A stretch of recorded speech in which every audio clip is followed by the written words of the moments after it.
Voilà, nous allons débuter notre visio, notre événement live d'ici 2 minutes. Donc n'hésitez pas à me laisser des commentaires afin d'être sûr que tout fonctionne correctement. Voilà, Corinne, merci beaucoup. Donc vous m'avez dit que donc oui, vous m'annoncez que oui, c'est-à-dire que vous devez m'entendre et me voir. Donc n'hésitez pas dans les commentaires à me laisser des messages. Christelle, bienvenue, donc bienvenue à Corinne, bienvenue à Christelle. Tout fonctionne, je suis très heureux de le savoir. Donc nous allons, alors il est 20h précisément, nous allons débuter, on va dire d'ici 2 minutes précisément cet événement où nous aborderons eh bien, une question très importante, celle de la recherche du local, ainsi que les avantages à avancer aux propriétaires de locaux qui ne sont, enfin, d'un certain local qui peut être soit commercial ou particulier. Et lorsque nous devons engager des conversations et des négociations pour obtenir un local chez un particulier, cela s'annonce très difficile. Eh bien, ce soir, j'aborderai avec vous ce sujet délicat et je vous donnerai des techniques qui fonctionnent pour essayer de... Alors, je ne dis pas que ça fonctionne à chaque fois, bien évidemment, mais ces techniques ont déjà fonctionné. Donc, si elles ont fonctionné une fois, elles pourront refonctionner. Aminou, eh bien, merci beaucoup, bienvenue parmi nous. Tout est OK, j'en suis très heureux. Alors, première information, je souhaiterais vous transmettre. C'est un événement qui, je l'espère, sera vraiment constructif. Donc, essayez de rester concentré, de vous mettre un petit peu dans une bulle afin de ne pas être dérangé. Et munissez-vous, c'est important, si cela n'est pas encore fait, de 3 choses. Première chose, une feuille. Deuxième chose, un stylo. Et troisième chose, eh bien, une petite bouteille d'eau. Car le cerveau fonctionne beaucoup mieux lorsqu'il est hydraté. Voilà. Alors, nous allons aborder, durant cette présentation, le premier point, qui est réellement comment trouver, comment rechercher le local. C'est très important puisque aujourd'hui, sans ce local et sans un apport personnel, eh bien, il n'y a pas de création de microcrèche. Alors, vous allez me dire, oui, c'est facile à dire, oui, forcément, il faut un local. Je vais vous donner, le temps que tout le monde arrive, un exemple concret. Il faut savoir qu'aujourd'hui, sur le secteur parisien, eh bien, un porteur de projet, généralement, met entre 3 et des fois jusqu'à 3 et 12 mois pour trouver un local, si ce n'est pas plus. Donc, le temps passé à trouver ce local est vraiment très important. Bien évidemment, c'est relativement plus facile lorsqu'on est situé en province que sur des grosses villes. Bien évidemment, les loyers sont généralement plus bas en province que dans les grosses villes, ou que sur le secteur parisien. Alors, aujourd'hui, n'hésitez pas, et je souhaite réellement que cet événement live soit... Salut, bonsoir à vous, pas de son et image figée. Eh bien, il faut essayer de relancer l'application. Donc, n'hésitez pas à relancer votre application si tout est figé. Voilà. Donc, aujourd'hui, je souhaite que ce soit un événement live vraiment attractif où tout le monde peut participer. Pour ce faire, je vous demanderai de laisser tous vos messages dans le chat qui est prévu à cet effet, afin que je puisse répondre vraiment à toutes vos interrogations. Alors, bien évidemment, on va se donner une heure de fin qui est maximum 21h30, donc je vais essayer de passer toutes les informations, on va dire, en 1 heure, et je vous laisserai environ 30 minutes pour me poser toutes les questions possibles, et ensuite, eh bien, nous nous quitterons. Donc, voilà. Alors, je vous demanderai tout simplement de ne pas hésiter Alors, Nathalie, en voiture à l'étranger, mais ouais, j'entends parfaitement. Et bien évidemment, je suis très heureux de savoir que je suis présent à l'étranger. Carole, oui, tout fonctionne, merci beaucoup. Johanna, parfait. Bon, que du bonheur, donc c'est très bien. Et bien avant tout, je souhaiterais vous remercier. C'est très important pour votre fidélité, pour la confiance que vous m'accordez, parce que c'est pour moi la plus belle des récompenses aujourd'hui. Si je prends le temps de réaliser de tels événements, c'est bien pour vous remercier de tout ça, et tout simplement vous remercier, car sans vous, je n'en serais pas là aujourd'hui, et de pouvoir faire une activité qui me passionne autant, eh bien c'est vraiment grâce à vous. Merci du fond du cœur. Pour continuer, comme je l'ai annoncé, on va essayer de trouver des solutions pour trouver, si possible, plus rapidement, eh bien, le local idéal pour créer votre microcrèche. Alors, si vous avez des questions que nous pourrons aborder durant cet événement, n'hésitez pas à le mettre, eh bien, à poser celle-ci dans le chat, et à partir de là, j'y répondrai avec grand plaisir, puisqu'il faut impérativement que cet événement soit le plus interactif possible. Donc n'hésitez pas à me laisser vos questions. Voilà. Eh bien, il est 20h07, je pense que la majorité d'entre vous, les personnes intéressées, ont pu se présenter donc sur cet événement. Eh bien, nous allons pouvoir débuter concrètement celui-ci. Alors, première partie de cet événement, nous allons aborder les solutions qui vous sont proposées pour essayer de trouver plus rapidement un local. Alors quand je dis trouver plus rapidement, c'est difficile, puisque il n'y a pas de solution miracle. Alors je vous le dis tout de suite, si certaines personnes pensent que je vais aujourd'hui annoncer des solutions miracles, eh bien j'en suis vraiment navré, mais ce n'est pas le cas du tout. Je vais vous dresser un tableau, un panel de solutions qui vous aideront à trouver plus facilement un local, mais je n'ai pas de solution miracle. Si cela était facile, eh bien, pour tous les porteurs de projets que j'accompagne, j'aurais trouvé, bien évidemment, facilement et rapidement, le Saint Graal qui est le local, dans tous les secteurs. Alors aujourd'hui, comment procédons-nous avec mes porteurs de projets que j'accompagne pour trouver un local? Tout d'abord, il est impératif de se rapprocher de la PMI. Pourquoi? La PMI, c'est elle qui va vous donner le cahier des charges. Je m'explique. Si vous créez votre structure, par exemple comme moi sur le secteur nancéen, il y a des obligations spécifiques à la PMI de Meurthe-et-Moselle. D'accord? Si vous créez dans le département à côté, donc en Moselle, votre structure, eh bien le cahier des charges de la PMI de Moselle n'est pas le même que celui de la Meurthe-et-Moselle. Donc, avant de rechercher votre local, il est impératif de devoir obtenir de la part de la PMI ce cahier des charges. À savoir, les grandes lignes sont généralement les mêmes. Vous allez, dans un premier temps, rechercher un local qui fait entre 100 et 120 mètres carrés. Il va être généralement de plein pied, avec de plus en plus un espace extérieur d'environ 30 mètres carrés. On évitera tout ce qui est étage. Dans certains départements, c'est autorisé, donc c'est pour ça qu'il faut impérativement se renseigner.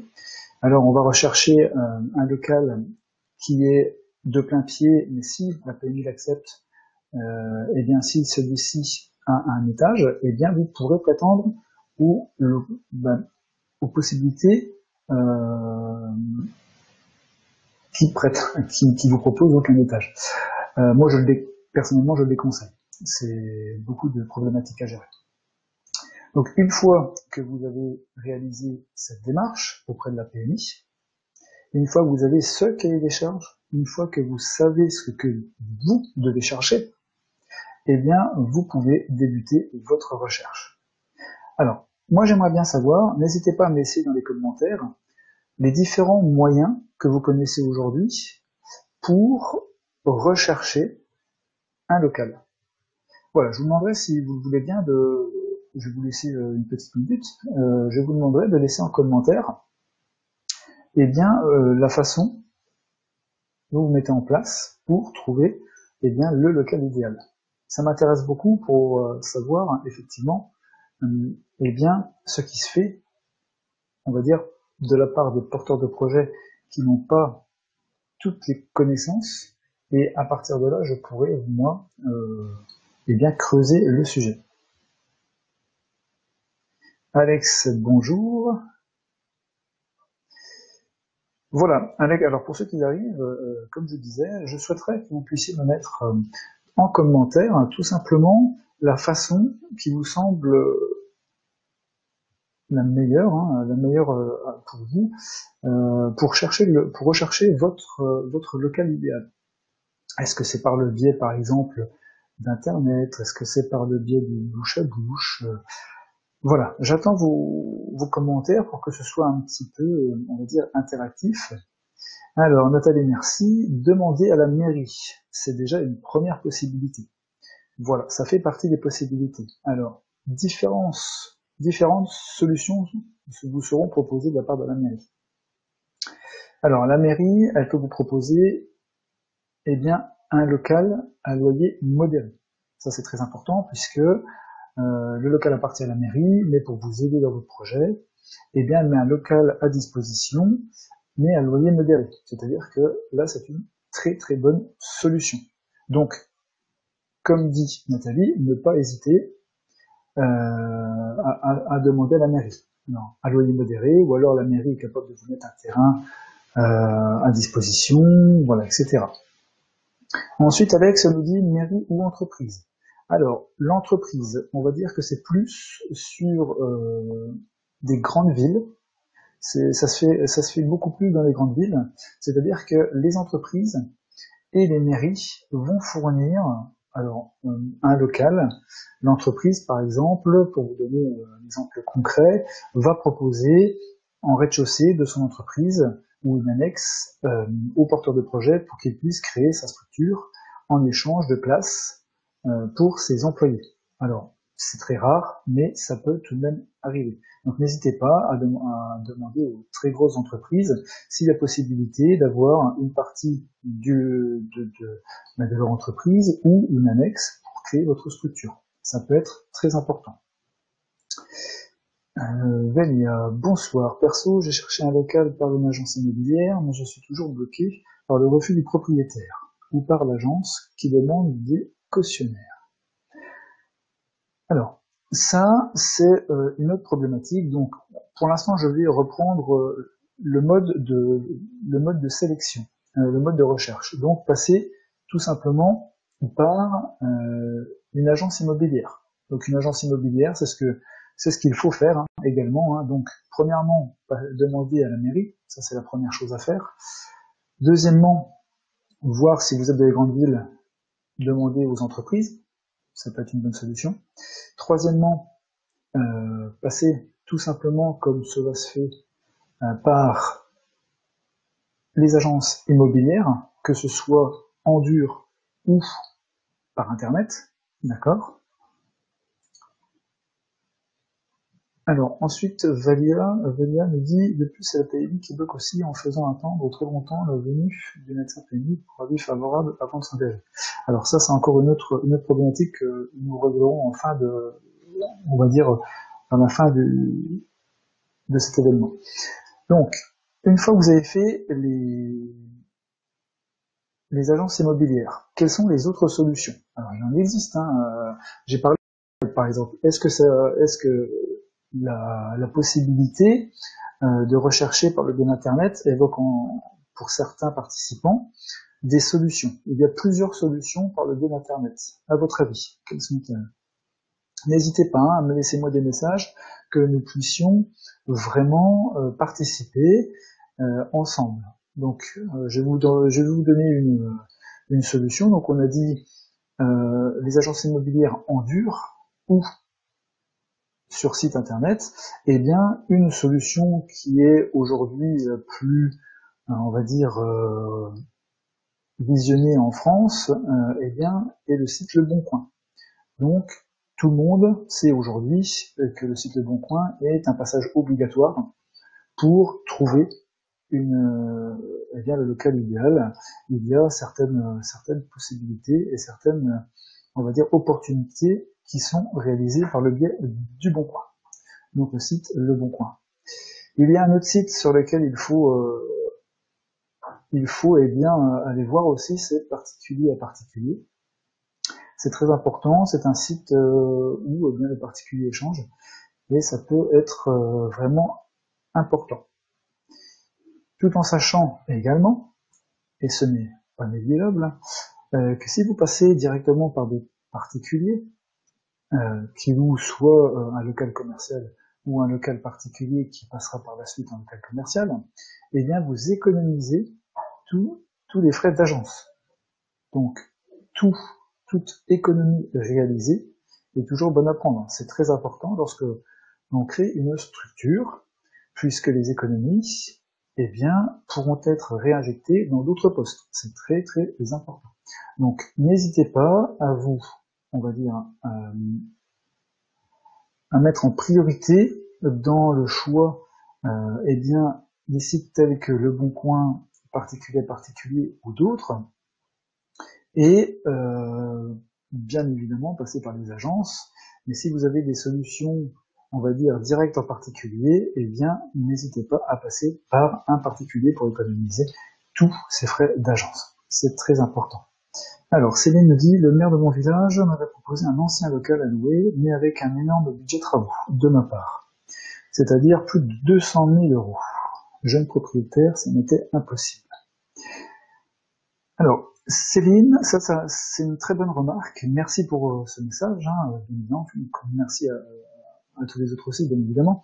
Là, je vais répondre à celui-ci parce que ça intervient pleinement. Sachez que lorsque vous avez un local, donc là, c'est dans l'optique où vous trouvez ce local et que celui-ci convienne à la PMI, eh bien, logiquement, si la PMI accorde et que la mairie eh bien, est partenaire de votre projet, vous devriez, on va dire, eh bien, prétendre aux frais d'investissement, à l'aide à l'investissement de la CAF, qui est en mesure de vous octroyer 80% une aide à l'investissement de 80% des travaux réalisés au sein de votre structure.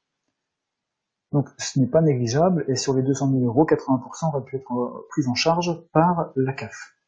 D'accord ? Alors, je ne dis pas que c'est la réalité dans tous les départements, puisque je suis la preuve concrète que cela n'existe pas partout, puisque moi, la CAF de Meurthe-et-Moselle, eh bien, n'aide pas du tout les porteurs de projets à créer des structures, c'est-à-dire que c'était un investissement, n'existe tout simplement pas, et nous avons dû, pour nos deux structures, eh bien, réaliser un emprunt complet, et cela est, on va dire, il nous reste un peu à travers la gorge. Voilà, tout simplement comparé à d'autres départements qui aident plus que bien les futurs créateurs de structures. Donc voilà Céline, il ne faut pas hésiter à voir aussi avec la CAF.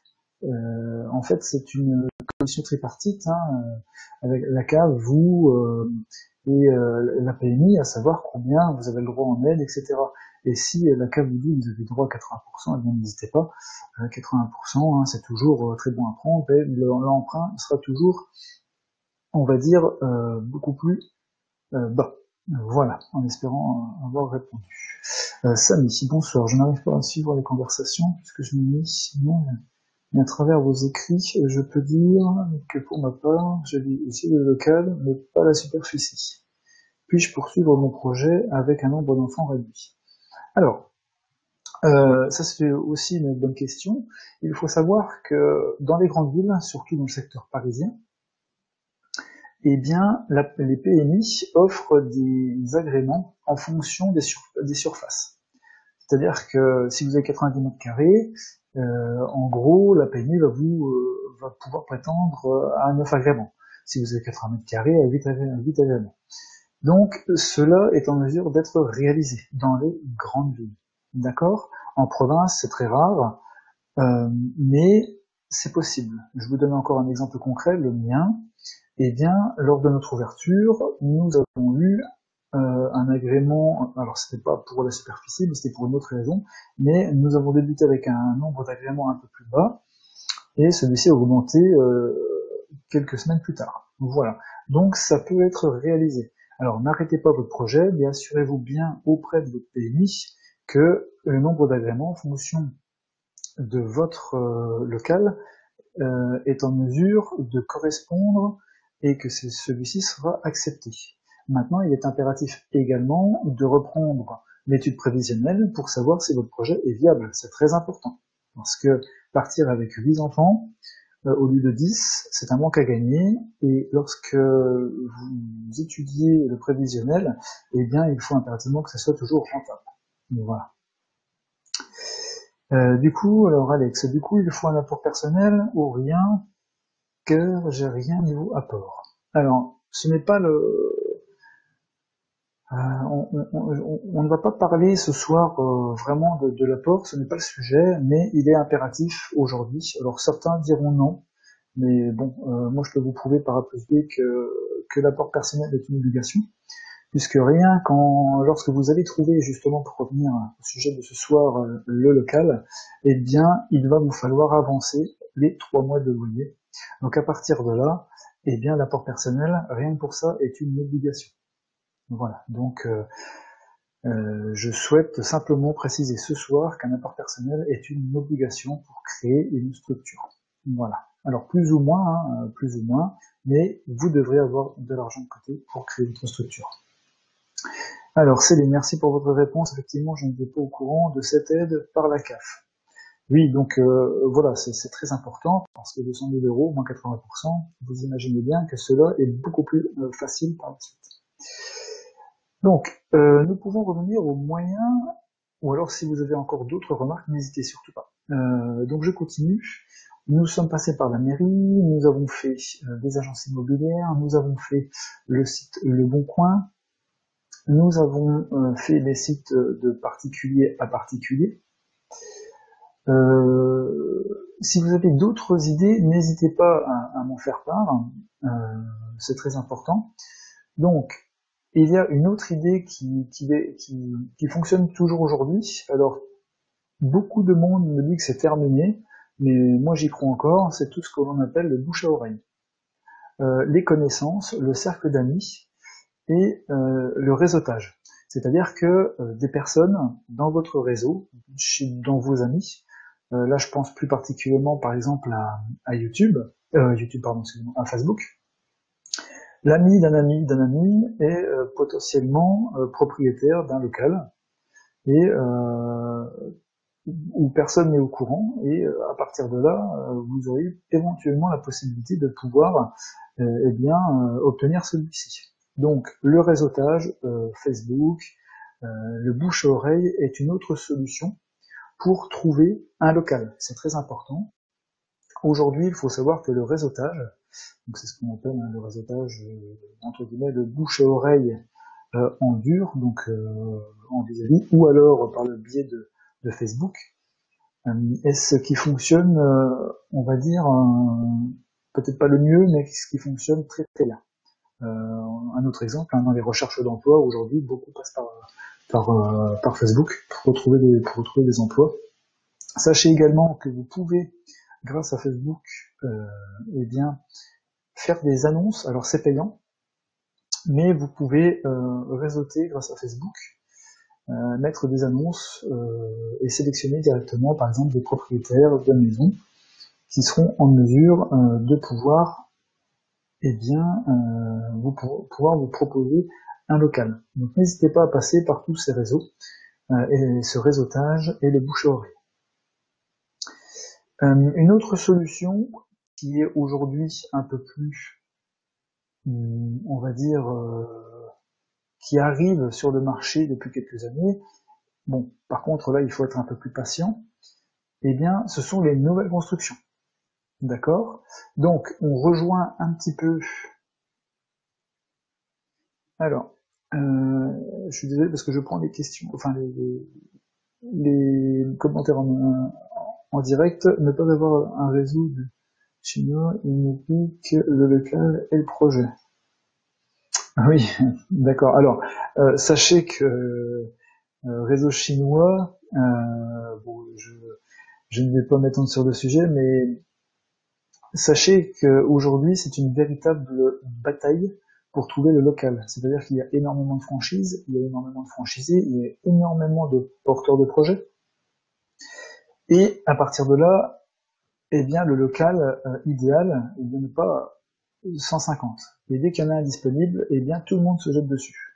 C'est pour cela qu'il est impératif de bien faire les choses et de bien réseauter, de cacher au maximum son projet, parce que c'est important que personne ou pas grand monde soit au courant, à cause de la concurrence. Aujourd'hui, nous pouvons réellement parler de la concurrence entre créateurs de microcrèches. Alors peut-être pas dans le besoin et on va dire dans le besoin et dans le besoin des familles, puisqu'il y aura toujours le potentiel, mais on va dire au niveau du local. Et là, il y a vraiment grande concurrence. Donc, cacher son projet est une force, et à partir de là, eh bien, dès qu'il y a une possibilité, toujours faire une étude rapide. Moi, je conseille également d'avoir dans son entourage proche un architecte pour avoir un avis de professionnel rapidement. Et également sur le coût, c'est important, parce que si le local est idéal et que le coût est élevé, eh bien l'architecte pourra vous donner son avis, en fonction bien évidemment des aides de la CAF ou non, comme c'était le cas pour moi. Alors Carole me dit LinkedIn aussi, bien évidemment. Alors quand je parle de réseautage, ce sont réellement tous les sites LinkedIn, des fois Instagram, Facebook, même voilà d'autres sites, tous les sites de réseautage. Il ne faut surtout pas hésiter à passer par eux. Donc je poursuis par l'autre solution qui tend à être mise en place, puisque les investisseurs ont bien compris que le secteur de la microcrèche est un secteur extrêmement porteur. Alors maintenant, qu'est-ce que les constructeurs font, les investisseurs? Eh bien, dans les grandes constructions d'immeubles, par exemple, eh bien, ils prévoient directement un local en rez-de-chaussée pouvant accueillir un commerce ou plusieurs commerces, ou alors directement une microcrèche pour les investisseurs qui sont déjà au courant que ça peut se faire. Alors si ça vous pouvez tout noter, mais ça c'est vraiment important parce que actuellement c'est, par exemple sur le secteur parisien, c'est ce qui se fait beaucoup. Vous pouvez faire le tour du quartier, faire le tour de la commune, en répertoriant toutes les nouvelles constructions qui sont en cours, et auprès du promoteur, vous pouvez vous renseigner à savoir si il y aura un rez-de-chaussée, on va dire, pour un local commercial. Et à partir de là, vous commencez à vous renseigner.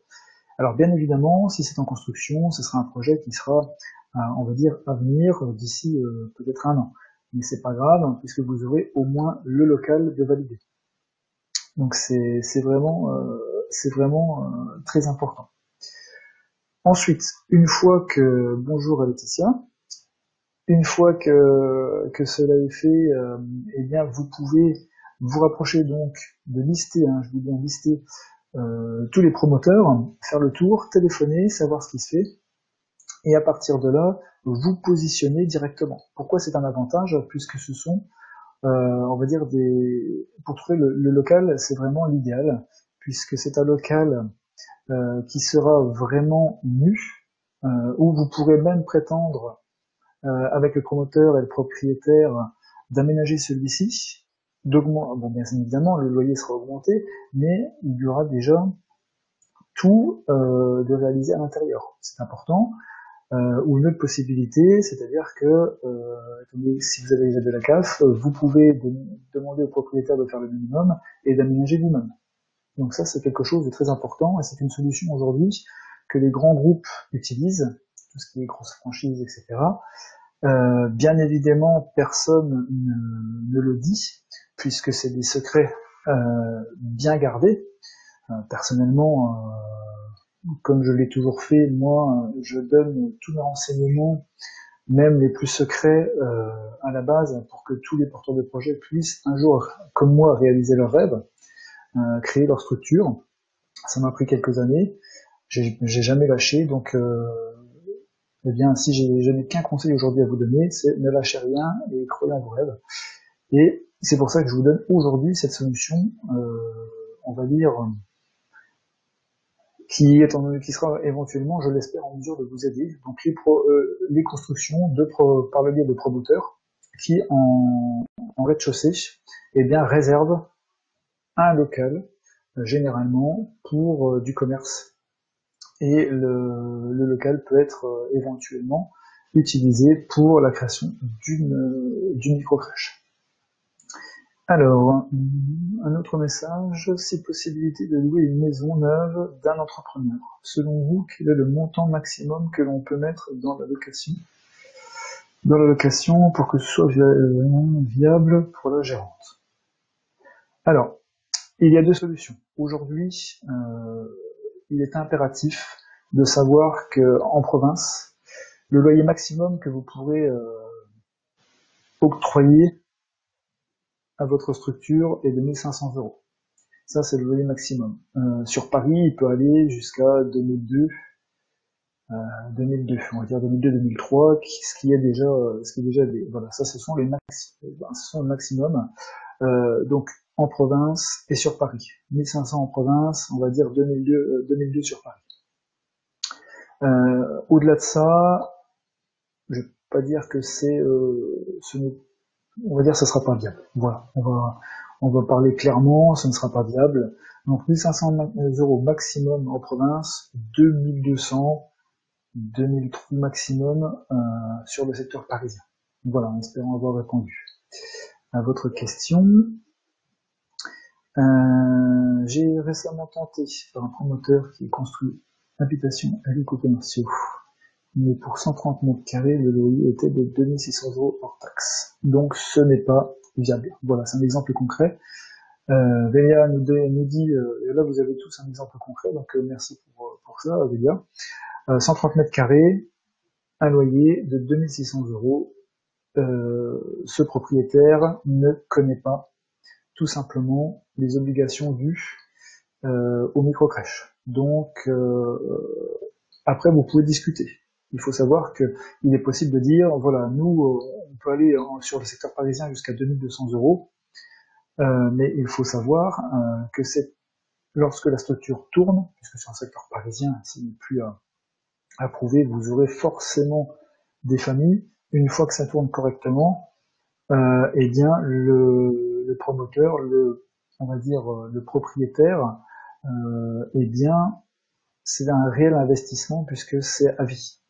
Ça, il faut jouer là-dessus. Lorsque l'on commence à discuter sur les tarifs, eh bien on peut vraiment appuyer sur ce levier qui, là, pour ce cas, fait quelquefois des miracles. Voilà, Bélia, j'espère que j'ai pu vous éclairer. Merci de nous encourager, Céline. Non, je vous encourage vivement. Je vous encourage vivement parce que tout simplement, je suis la preuve concrète aujourd'hui, même si c'est toujours pas facile. Hein, c'est voilà, hein, pour chaque porteur de projet que j'accompagne, il y a des difficultés. Croyez-moi, pour mes structures, il y a eu de grosses difficultés. On n'a rien lâché avec mon associé Doris. On a été soutenu par nos familles respectives, ce qui est, c'est pour ça que je tiens à remercier également mon épouse. Et je tiens également à préciser ce soir qu'un équilibre familial est très important pour la réussite du projet. Donc le local est une difficulté. C'est pour ça que je voulais absolument aujourd'hui faire ce live. C'est une réelle difficulté. Mais ne lâchez absolument rien, puisqu'un jour ou l'autre, il y aura une opportunité. D'accord? Alors, il faut savoir que la moyenne pour trouver un local, on va dire en province, c'est entre 3 et 4 mois.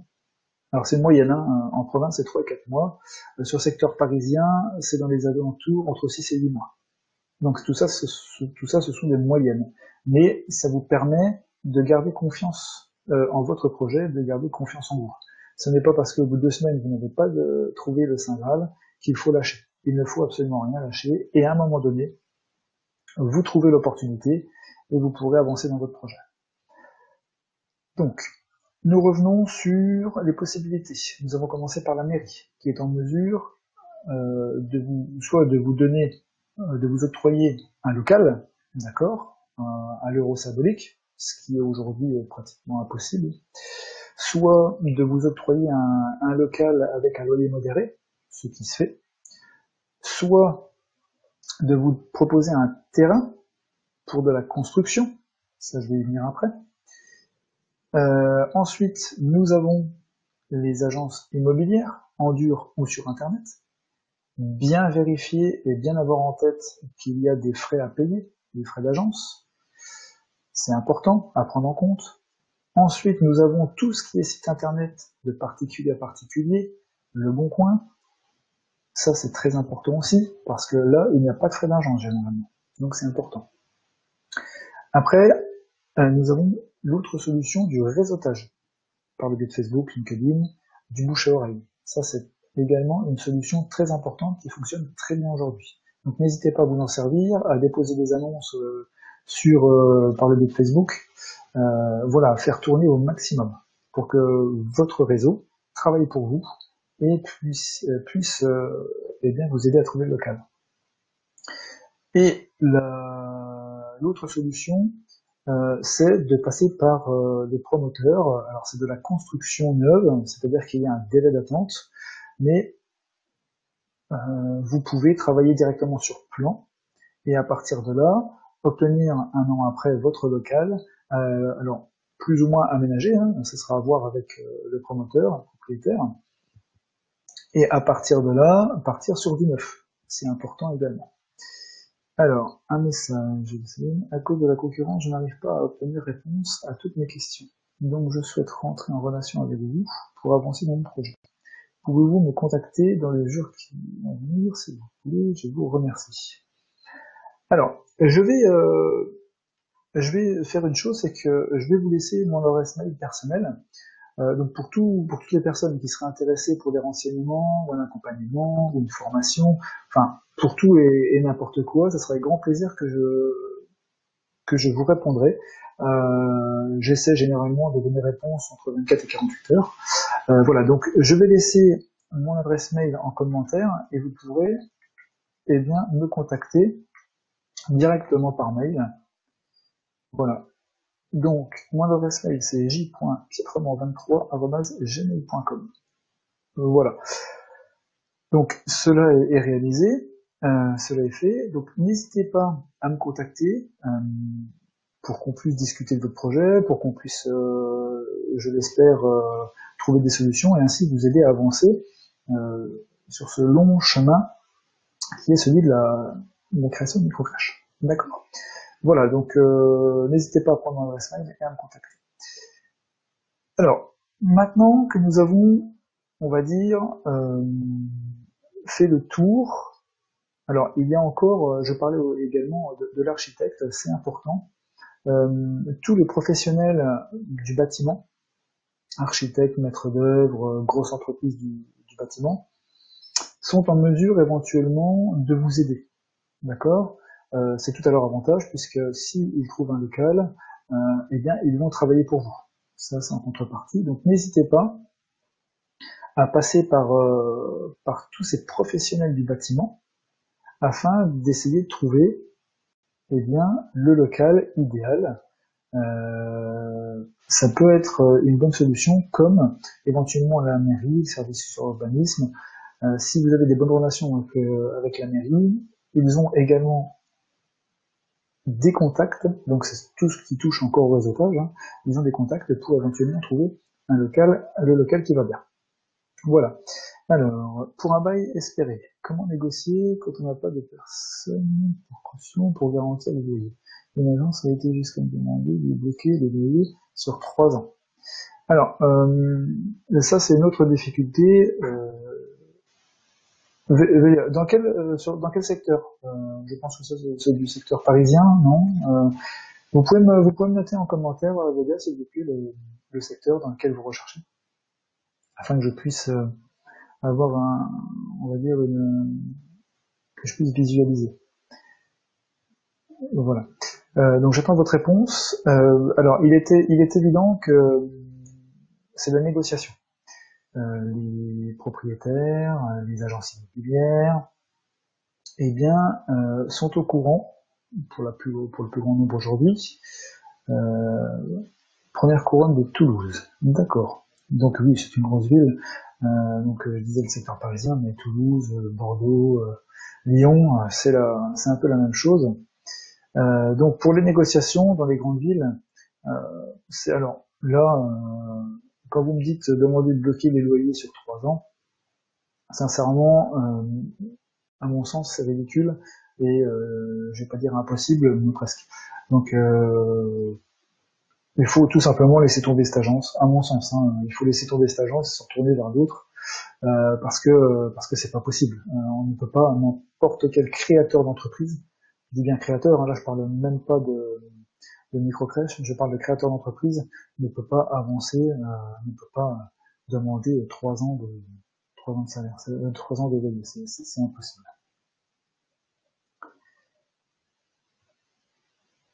Alors après, du côté de Toulouse, entre 30 et 50 km de Toulouse. Ouais. Bah après, déjà, je suis... Voilà, après, si c'est une obligation de la PMI au niveau du local, eh bien, il faudra vous plier à cela si vous souhaitez créer une structure, tout simplement. Ça, ce sont vraiment les voilà. Alors, ça, c'est un exemple concret. Alors, surtout, prenez-le bien en compte. Les exigences de la PMI doivent être prises en compte absolument. C'est-à-dire que vous n'avez pas le choix. Si là, comme pour Velia, la PMI vous dit que vous devez vous installer entre 30 et 50 km de Toulouse, eh bien vous faites 2 cercles, un à 30 km, un à 50 km, et vous cherchez ce qui peut convenir dans ce périmètre, puisque vous n'aurez pas le choix, sinon vous n'obtiendrez pas l'agrément. Donc la première chose à faire, comme je vous l'ai dit au début de cet événement, il est impératif de suivre à la lettre les recommandations de la PMI. Sinon, vous n'aurez pas l'agrément et vous ne créerez pas votre structure. C'est très important. D'accord. Par contre, ce qui est étonnant, c'est qu'entre 30 et 50 km de Toulouse, qu'on puisse vous demander 3 ans de loyer. À mon avis, voilà, il faut vraiment laisser tomber cette agence et vous tourner vers d'autres. Est-ce que pour la recherche du local, vous avez encore des questions? Donc n'hésitez pas. Là, c'est pour. Alors, on a répertorié les solutions qui sont aujourd'hui et qui ne sont pas des solutions miracles, vous l'aurez compris. Mais on va dire, vous avez aujourd'hui un panel qui sera en mesure de vous aider à chercher et à trouver plus rapidement votre local. D'accord. Alors, je vais vous laisser 1 à 2 minutes pour voir si vous avez encore d'autres questions. Oui, alors, bien évidemment, ça c'était sur la première couronne. Comme dit Velia, c'était sur la première couronne, ça je suis entièrement d'accord. Mais comme la PMI vous oblige à vous installer entre 30 et 50 km de Toulouse, eh bien, vous n'avez pas le choix. Il faut impérativement vous installer là-bas. C'est malheureux, ou alors changer de département. C'est soit vous respectez les 30 à 50 km, ou soit vous changez de département. Voilà ce que je conseillerais à quelqu'un que j'accompagne personnellement. Aujourd'hui, si je vous accompagnais, je vous dirais tout simplement, Velia, il vous faut impérativement soit vous installer entre 30 et 50 km de Toulouse, ou alors changer de département. Vous n'avez pas d'autre solution. Pour les autres participants, y a-t-il encore des questions sur comment rechercher, on va dire, efficacement un local? N'hésitez pas, posez-moi les questions. Le temps que vous écrivez vos messages, je vais aborder la deuxième partie de cette étape, qui est la création donc d'une microcrèche par le biais tout simplement d'un achat. Parce qu'on parle souvent d'une location, trouver le local idéal, un loyer, etc.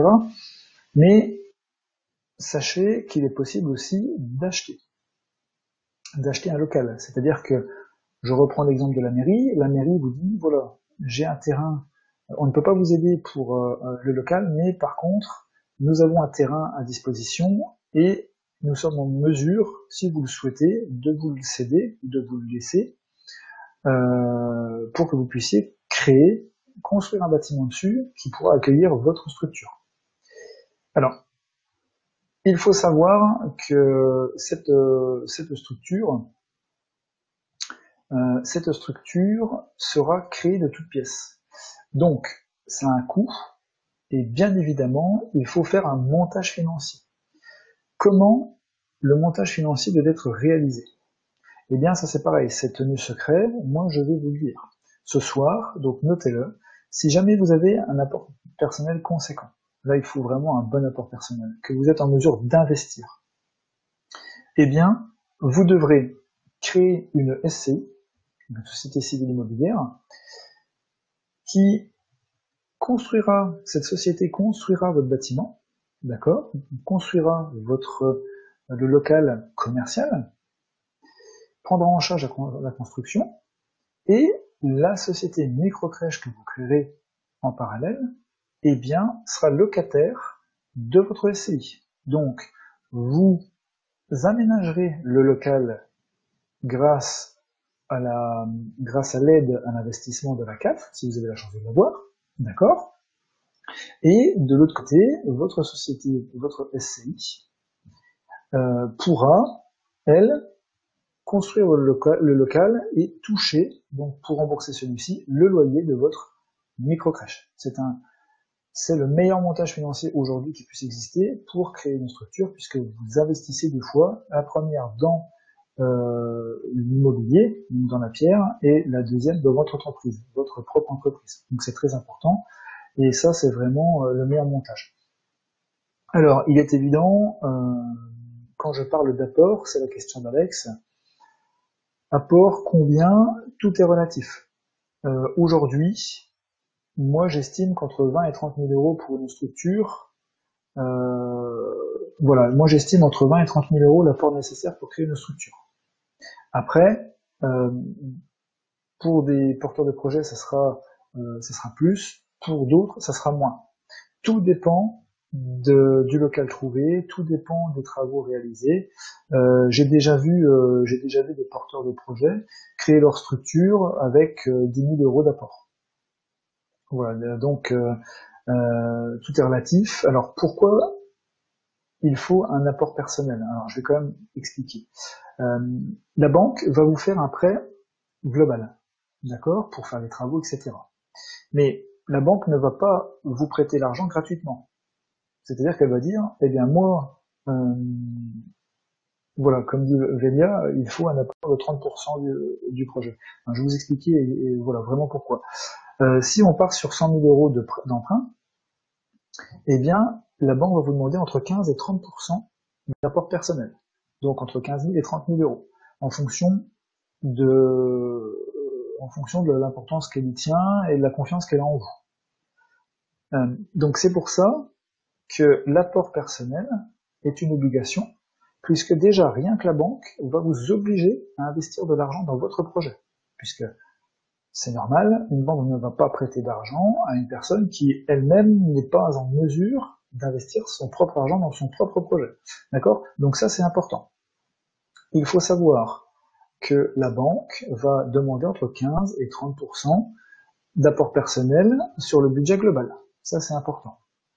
Pour elle-même risquer le minimum. Ensuite, cet apport personnel, eh bien, va vous permettre de payer les premières dépenses. C'est important. Par exemple, si vous choisissez de faire ma formation, par exemple, ou que vous choisissez mon accompagnement, lorsque vous allez passer par un architecte, lorsque vous allez payer un expert comptable pour votre prévisionnel, tout ça, vous allez devoir l'avancer. Ensuite, vous pourrez le récupérer par l'entreprise, mais vous allez devoir l'avancer. C'est important. Donc, pour ces deux problématiques, qui sont l'obligation de la banque et l'argent à avancer, vous êtes dans l'obligation d'avoir un apport personnel. Voilà, j'espère avoir répondu, alors succinctement bien évidemment, à la problématique de l'apport, mais c'est pour vous expliquer que c'est bien une obligation.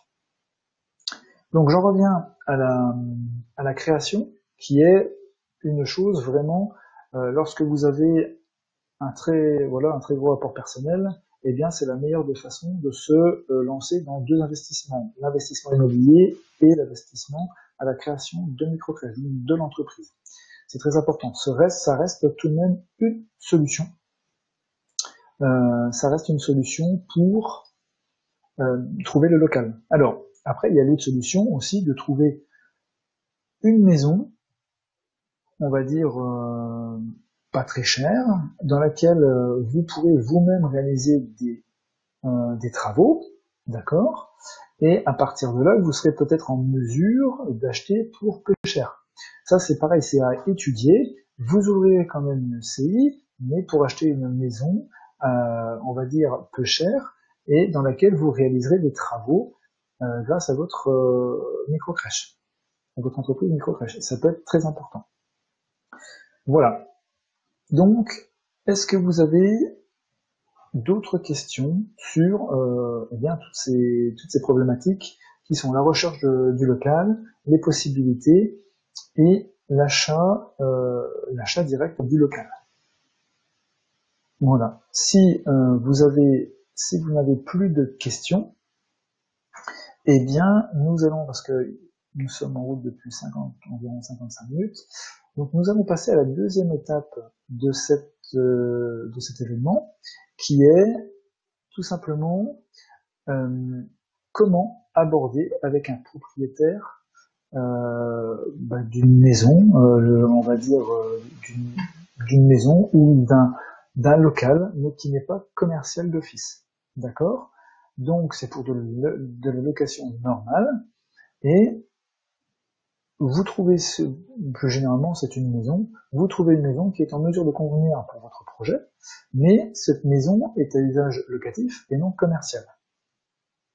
Donc à partir de là, comment faire pour aborder le sujet dans un premier temps avec le propriétaire, parce que l'aborder est une chose, c'est très important, et surtout comment lui faire prendre conscience qu'il aura vraiment beaucoup, on va dire, beaucoup d'avantages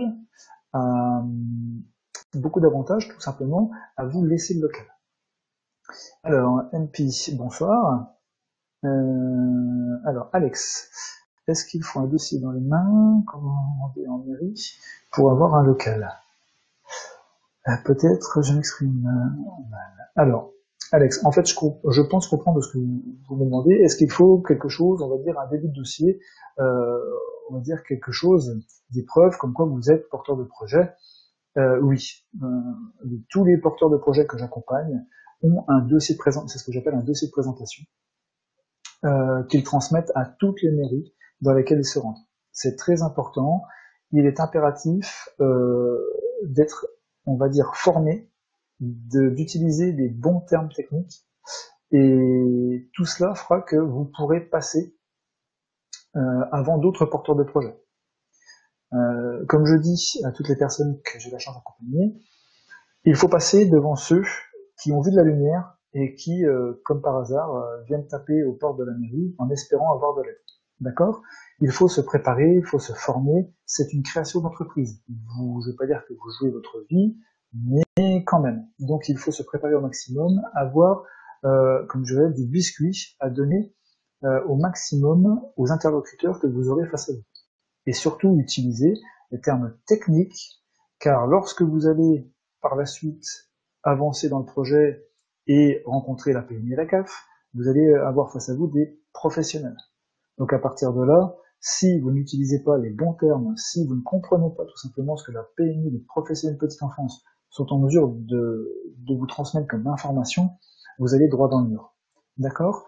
Donc c'est une obligation, à mon sens, d'avoir un dossier de présentation, que ce soit dans les premiers rendez-vous, que ce soit PMI, CAF et mairie. Voilà, j'espère que j'ai pu répondre à cette question. Velia, un bail locatif doit avoir également une autorisation de propriétaire pour exercer l'activité microcrèche dans les locaux. Alors, en fait, alors je vais reprendre justement Velia au point où j'en étais. Alex nous dit, ok, du coup, est-ce qu'elle peut se rendre avec une personne car elle est angoissée? Alors ça c'est pareil. Je reviens à Velia ensuite à votre discussion. Sachez que le porteur de projet c'est vous. Sachez également que lorsqu'on devra prendre contact avec la personne qui gère le projet, ça sera vous. Donc il va falloir vous détacher de cette angoisse et prendre en considération que vous êtes le porteur de projet et que c'est vous qui maîtrisez.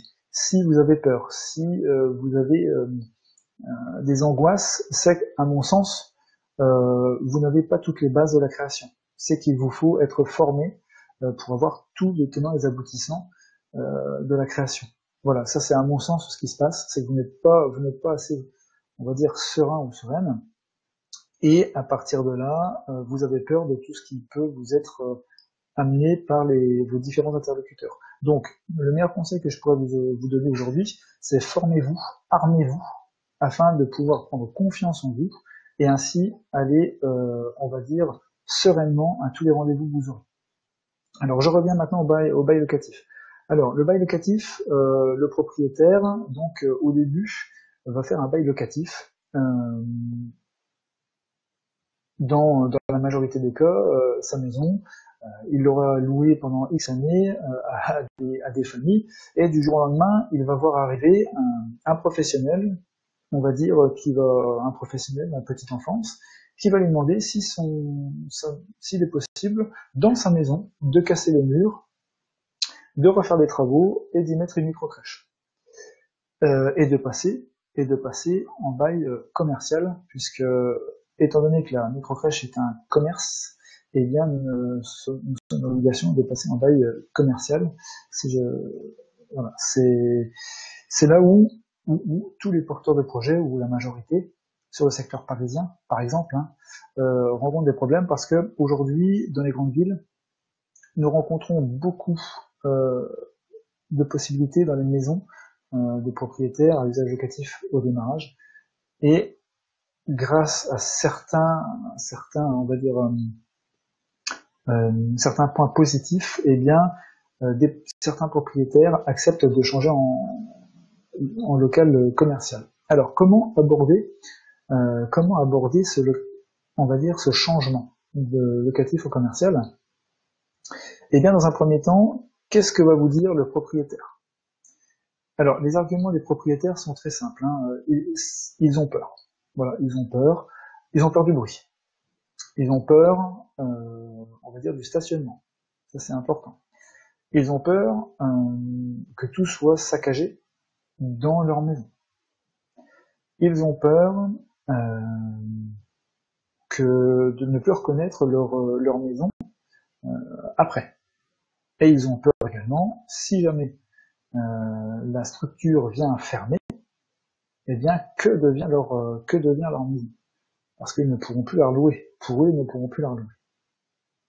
Alors, à tout cela, c'est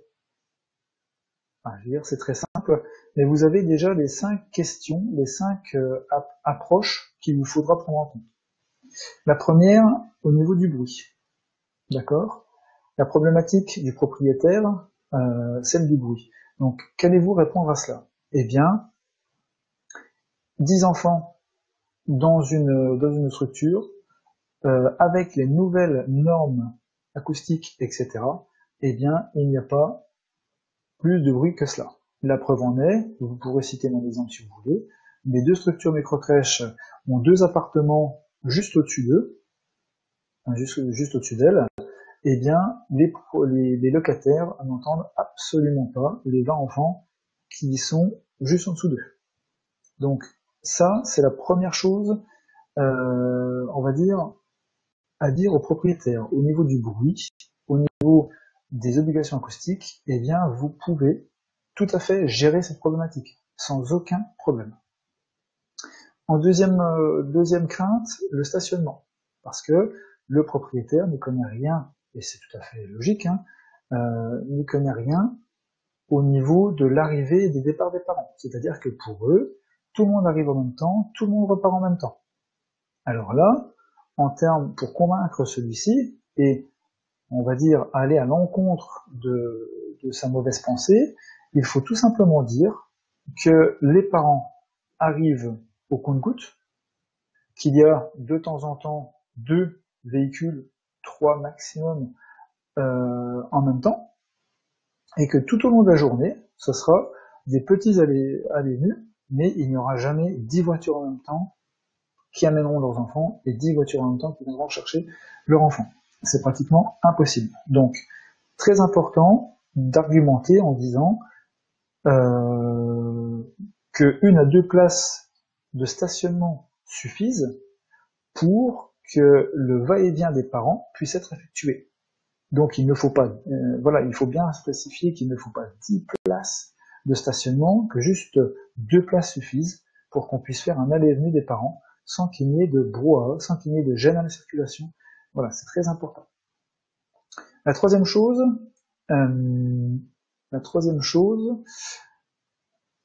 c'est tout simplement au niveau des travaux. Voilà, le propriétaire a une crainte, celle de ne plus reconnaître sa maison. Donc, il va bien falloir lui expliquer que les travaux seront réalisés par architecte, les travaux seront validés et qu'ils seront faits par des entreprises avec toutes les assurances nécessaires. Voilà, parce que le propriétaire, il faut se mettre à sa place, il a peut-être peur que durant les travaux, ou après les travaux, il y ait des changements dans les structures, etc., dans le soutien, enfin voilà, et qu'il y ait des problèmes par la suite. Donc, il va bien falloir préciser que c'est au propriétaire, que c'est un établissement petite enfance avec des normes obligatoires, et que tout est fait par un architecte, que tout est vérifié par des commissions pour être certain que tout est en ordre. Donc ça, c'est l'autre argument à amener, que tous les travaux qui seront réalisés seront assurés et vérifiés. C'est très important. Ensuite, l'argument qui est vraiment l'argument numéro 1, et la peur numéro 1 du propriétaire. C'est qu'est-ce que le propriétaire va faire si jamais vous ouvrez votre structure et que 2 mois après, vous fermez celle-ci. Et là, la crainte, en fait, elle est là. Parce qu'il se dit, si demain la structure vient à fermer, qu'est-ce que je vais faire du local, tout simplement? Et je vais pas retrouver d'autres porteurs de projets. Je vais avoir mon local, enfin ma maison sur le dos et je ne pourrai plus jamais la louer. Et bien là, il va falloir prendre vos responsabilités. Tout simplement, il va falloir prendre vos responsabilités et noter dans le bail que vous vous engagez. Et là, vous le notez noir sur blanc, hein, il faudra le dire parce que c'est la plus grosse crainte et c'est vraiment ce qui bloque aujourd'hui dans les propriétaires locatifs, c'est vraiment ce qui bloque. Alors, il faudra mettre et préciser à celui-ci, au propriétaire avec qui vous engagez la conversation, les négociations, il faudra tout simplement lui préciser que vous vous engagez, si jamais la structure vient à fermer, à remettre le local en état afin qu'un locataire puisse rentrer dans celui-ci une fois que les travaux seront réalisés. Ça, c'est une des seules solutions et une des seules façons que vous aurez pour faire passer la pilule. C'est très important, cela a fonctionné dans quelques cas, des personnes que j'ai accompagnées. Le simple fait de préciser que nous nous engageons à remettre en état le local, ça veut dire que on s'engage à remettre des cloisons, à en casser d'autres, pour que le locataire, le futur locataire, vienne et puisse occuper la maison sans que le propriétaire n'ait quoi que ce soit à faire. Donc c'est un gage d'assurance et ça vous oblige également à vous investir un maximum dans votre projet. Et comme nous le savons pratiquement tous, si vous trouvez un local à loyer modéré et que les travaux sont pris en charge par la CAF, que le besoin est là, il n'y a aucune raison que la structure vienne fermer ses portes. Donc vous prenez quand même un risque minimum. Donc n'hésitez pas à mettre ça noir sur blanc sur le bail.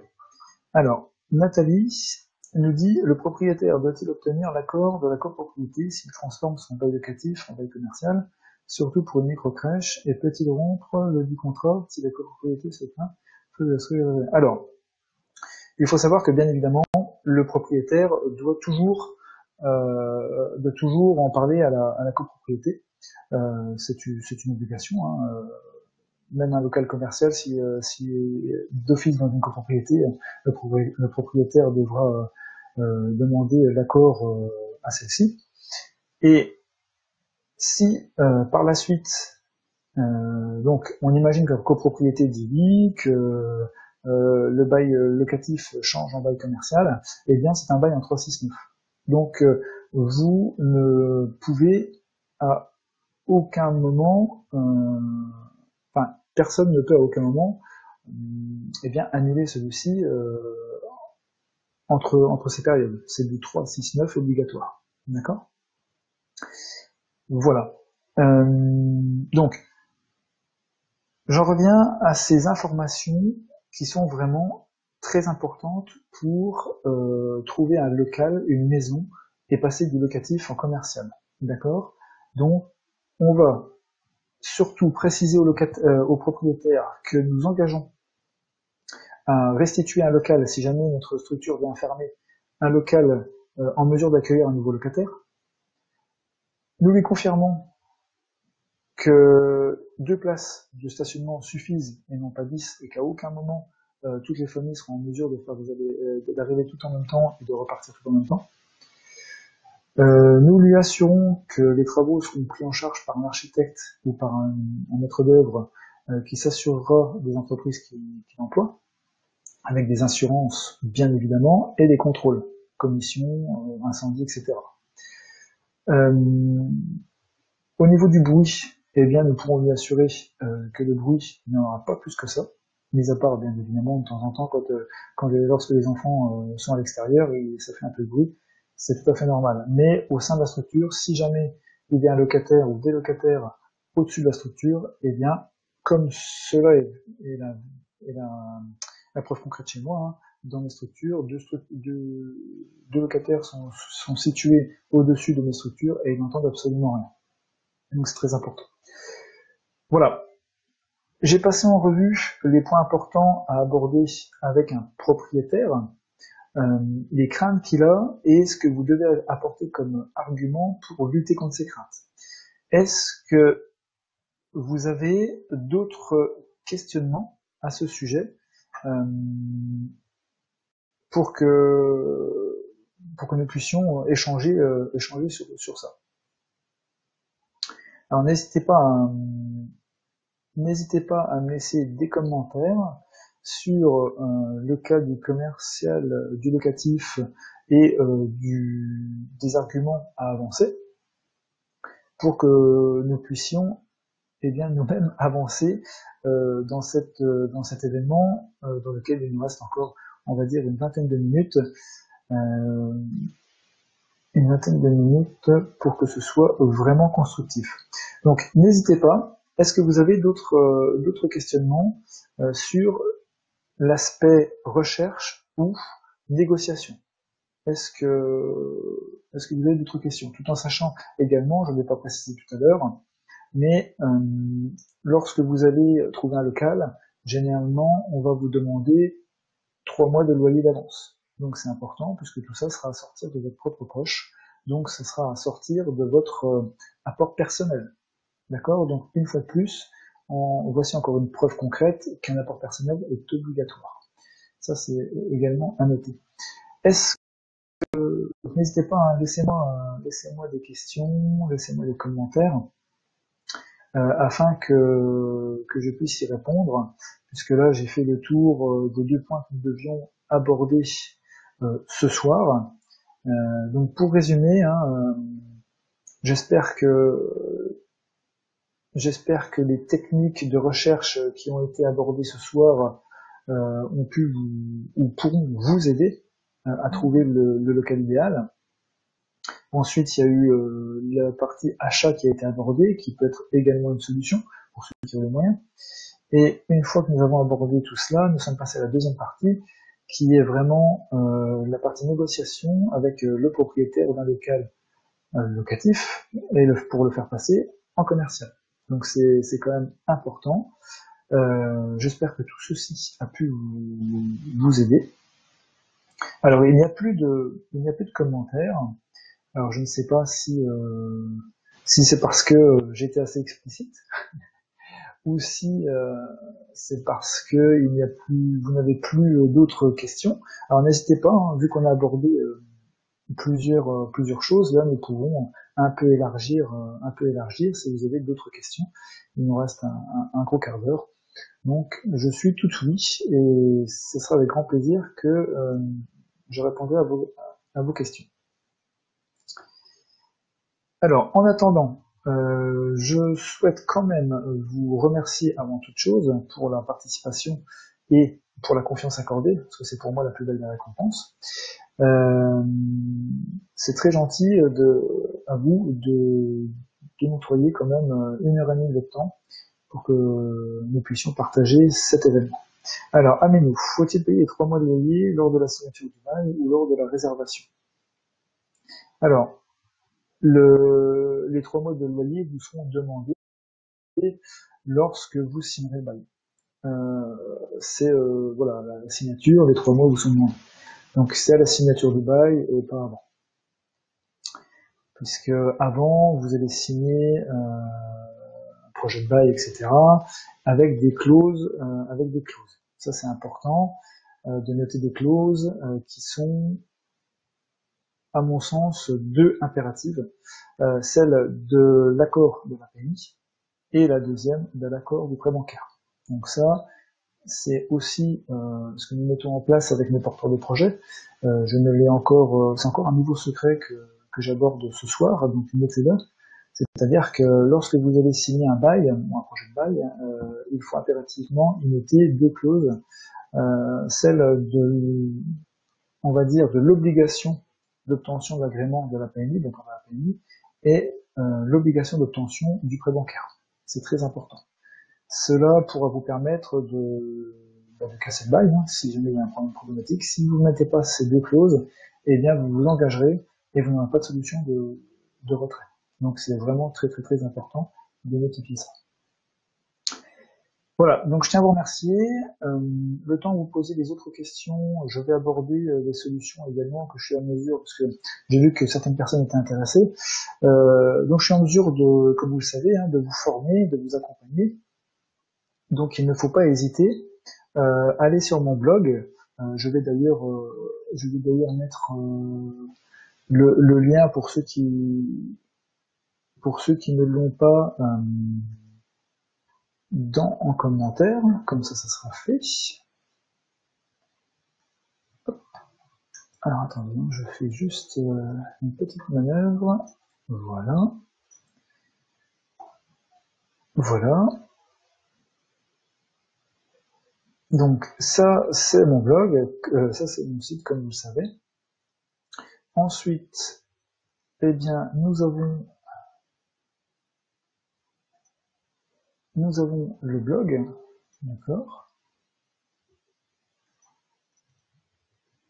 qui est là où vous serez en mesure vraiment d'obtenir toutes les informations nécessaires à la création de microcrèches, hein, des informations gratuites, payantes, voilà, des vidéos, des témoignages, voilà, c'est très important. N'hésitez pas à y venir. Alors, nous avons d'autres commentaires. La mairie aussi, il faut payer 3 fois le loyer. Alors, pour la mairie, non.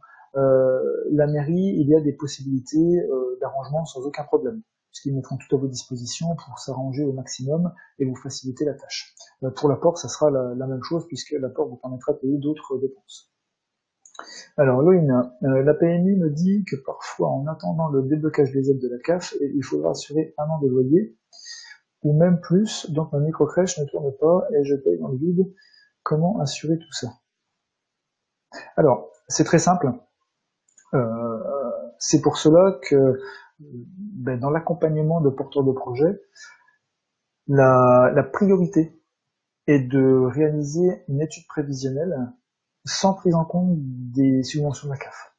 C'est-à-dire que qui peut le plus peut le moins, ça sera vraiment, il faut impérativement mettre ce dicton, vous le mettre en tête, alors que ce soit pour tous les porteurs de projets, pour tous les créateurs d'entreprises, qui peut le plus peut le moins. C'est-à-dire que si vous arrivez, si votre prévisionnel est positif ou à l'équilibre sans les aides de la CAF, eh bien, vous pourrez sans problème attendre un an. Et ce qui fait que lorsque vous toucherez les aides de la CAF, eh bien, ça sera un appel d'air et vous pourrez même le réinvestir directement, éventuellement, ou une partie dans une nouvelle structure microcrèche. C'est pour cela que c'est vraiment impératif de réaliser l'étude prévisionnelle sans prendre en compte et sans prendre en considération les aides de la CAF au démarrage. Il faut bien évidemment les suggérer, même si vous les savez que vous allez les avoir d'ici un an, il ne faut pas les prendre en compte, comme ça lorsque vous les touchez, vous pouvez les réinvestir. C'est très important. Voilà, j'espère avoir répondu à votre question.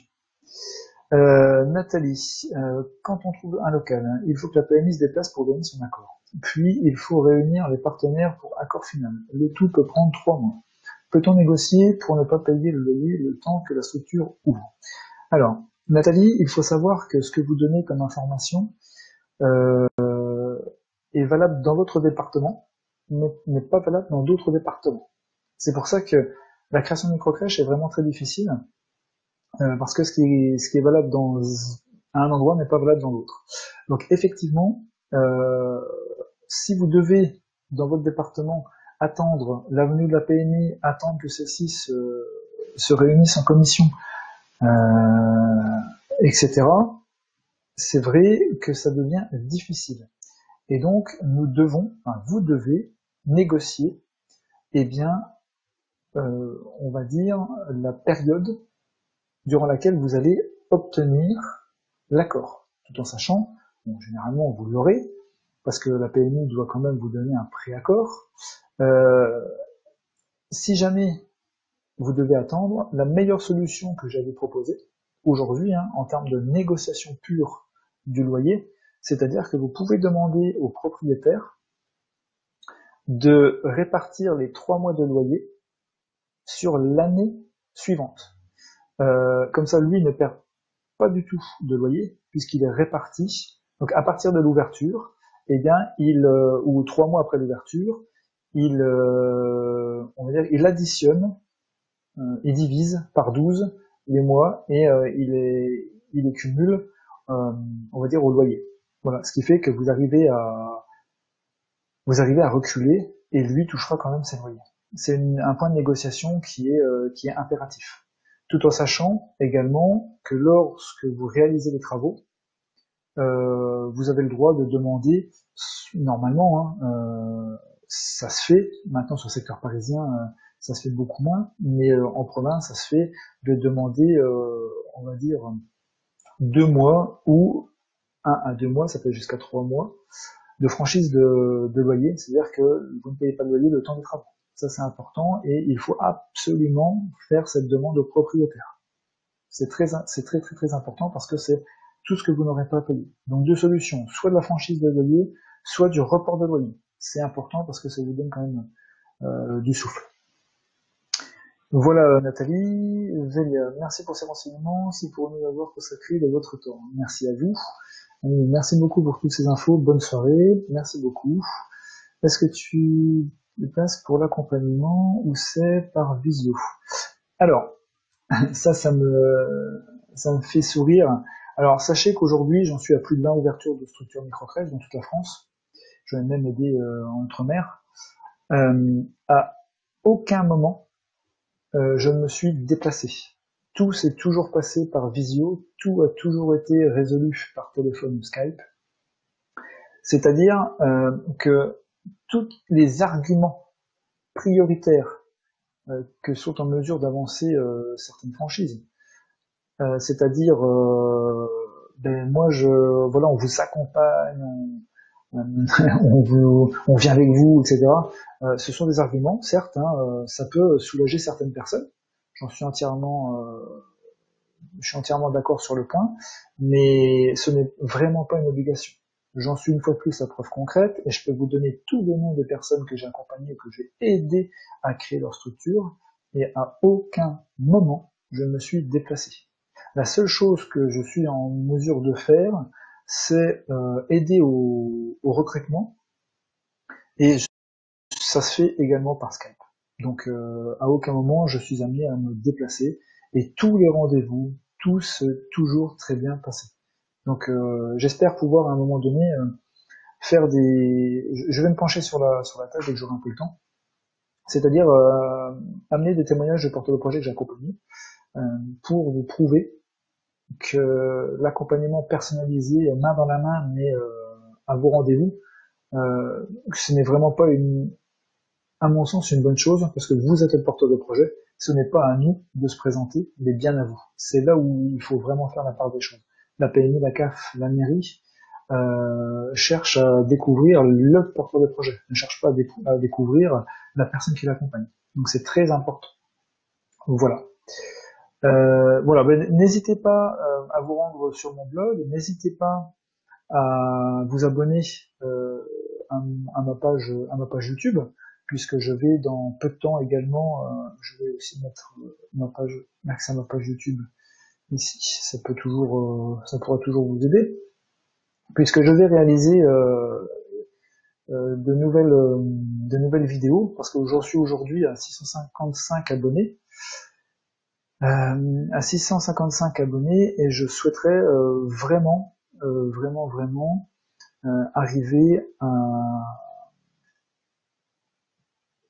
arriver à 1000 abonnés. Voilà,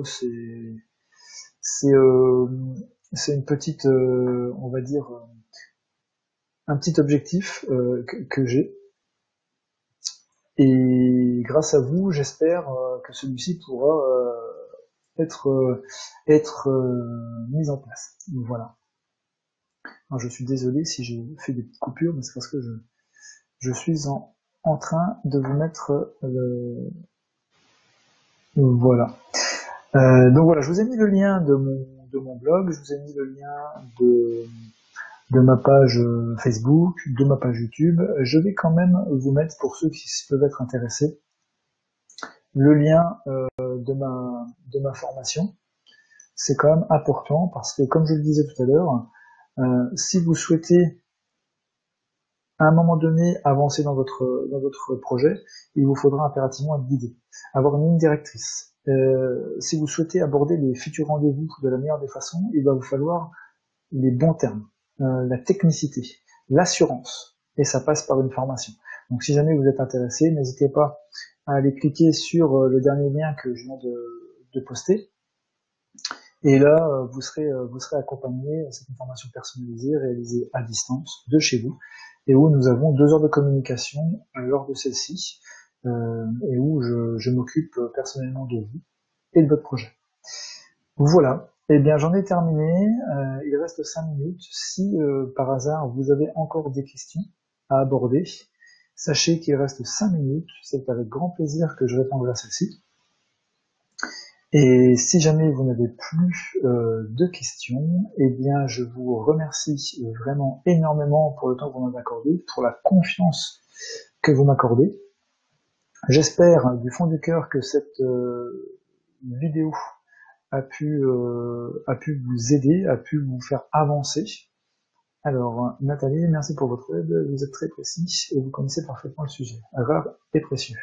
Je vous contacterai par mail pour connaître vos accompagnements et vos tarifs. En attendant, je continue mes vacances. Bonne soirée.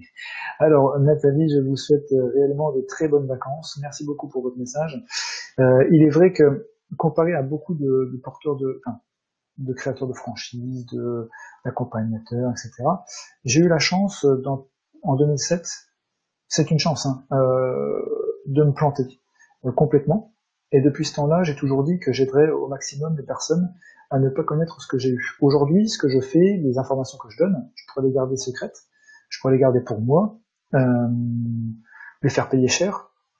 Eh bien non, puisque j'ai toujours dit que je donnerais toutes ces informations-là aux personnes motivées et qui souhaitent, comme moi, un jour, eh bien, aboutir à leur rêve, c'est-à-dire créer leur structure. Et aujourd'hui, c'est avec grand plaisir que je vous fournis toutes ces informations-là, parce que si demain vous trouvez le local, eh bien, vous n'aurez plus qu'à avancer dans votre projet, et si vous n'y arrivez pas, vous revenez vers moi, et en quelques semaines, tout sera réglé, puisque le plus dur sera fait, c'est-à-dire que le local sera trouvé, et nous arriverons à mettre sans problème et rapidement un dossier en place qui vous permettra d'obtenir l'agrément. Voilà, je tiens vraiment à tous vous remercier, et je vous dis, je l'espère, à très vite.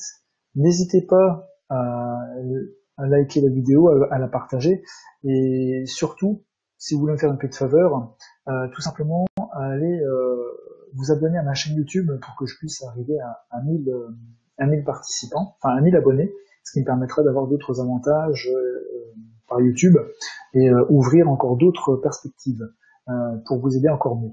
Voilà, je vous remercie vraiment énormément, je vous souhaite une très bonne soirée, à très bientôt, et n'oubliez pas, si vous souhaitez me contacter, eh bien, je remets rapidement adresse mail personnelle, je précise bien personnelle, afin que je puisse vous aider. j.pietrement23@gmail.com. Hop, et voilà, c'est fait. Alors, donc Christelle, donc je vous dis merci à vous pour ce partage d'informations précieuses et merci de votre écoute. Merci à vous. Voilà, je vous dis à très bientôt. Merci beaucoup. Et j'en aurai terminé avec ce live qui a été, à mon sens, je l'espère, d'excellente qualité. Merci beaucoup, au revoir.